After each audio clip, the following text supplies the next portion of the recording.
Hi, Robert Chuckrow here. A few weeks ago I did a video on the stepping in cloud hands, the timing of the stepping. And in watching that I see that I neglected to talk about the yin-yang aspect of the stepping and the energetics of the stepping. And I really was concentrating on only just the timing.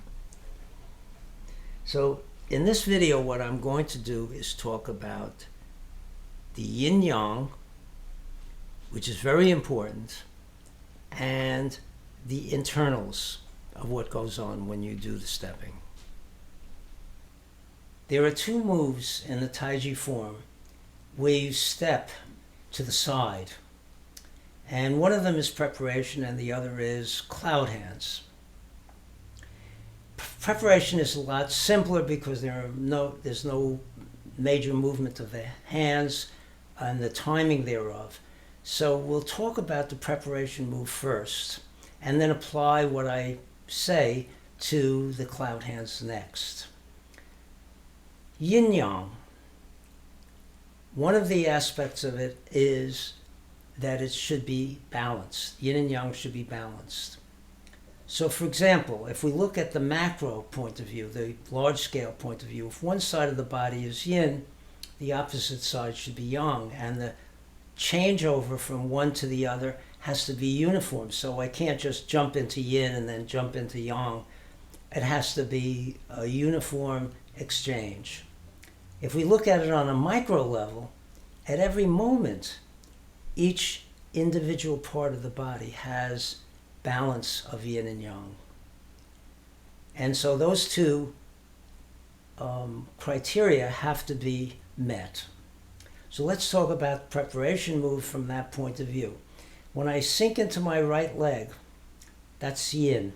I'm going down, I'm yielding, that leg is supportive, and the other side of the body has to correspondingly become yang.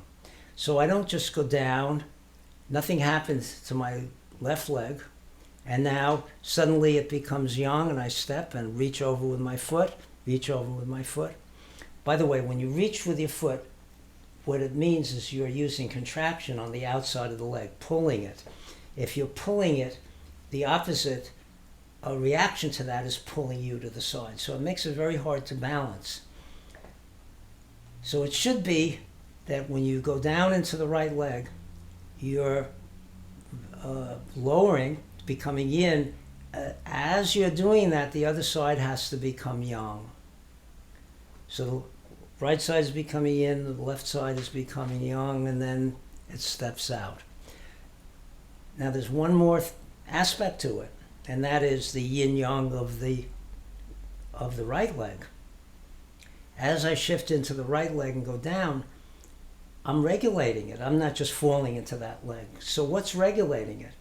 Well, if it's contractive strength, that's okay for a beginner whose legs are not that strong, muscles of the legs are not that strong, and that's all they can do. But as your legs get stronger, it should be that you can relax that contractive strength and replace it by expansive strength, which means as you go down, not only are you releasing downward, but you're also expanding upward from the foot. And now that balances yin-yang. That also helps you with your balance. So now as I go down and I do that, this foot steps out. When it steps, it can't step on the inner edge or the heel or the toe. It should be stepping flat. And then I shift and turn, etc. That's in the beginning move. What about cloud hands? Same thing. So as I'm going to step to the left, when my 2 feet are close and I sink into this leg and step to the left, that's what's happening. It's not just going down and then stepping. It's expanding and then stepping out. Shifting. As soon as I shift into this leg and go down, this leg is also becoming expanded. So it keeps happening that way. And that's very different. It's very not easy to do, and also have the right timing. But I'm just talking about the yin-yang aspect and the internal aspect here. Thank you.